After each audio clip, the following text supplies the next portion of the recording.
Kuri uyu wa gatanu igenekerezo rya 12 Mukakaro umwaka wa 2024 buramatari w'intara ya Bujumbura Desire Sengiyumva ari kumwe na musitanteri wa komine Mutimbuzi Simeon Butoyi baruguruye inyubakwa rusangi zubatswe muri iyo komine. Buramatari Sengiyumva aratubwira zimwe mu nyubakwa zuguruwe.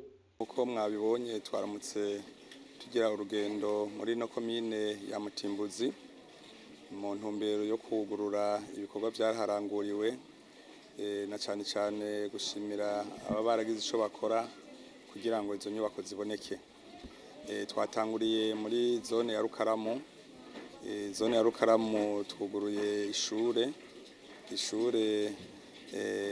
bita Ekofo igizwe n'ibirasi 9 n'ibiro by'umuyobozi, aho izo nzu zubatswe ku buryo leta yatanze icishije amafaranga muri fonike. Rero tukaba twabishikirije abene gihugu na cyane abanyeshuri basanzwe biga kuri ayo mashure. Tukaba twakengurukiye leta ku kigoro yagize kutwitwararika ubuzima bw'abene gihugu kugira ngo bikunda abanyeshuri bige hafi bapfunyirizwe urugendo.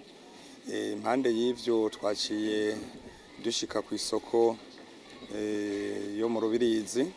Isoko yubatswe ku buryo bw'abene gihugu basanzwe bakora muri iyo soko n'uburyo bwa komine ya Mutimbuzi. Bisigura rero yuko iyo hagize ibikorwa by'iterambere na cyane byo kugwiza umwimbu bituma ikomine ironka amakori n'amatagisi sayiriza mu kubaka inyubako rusange nkizi.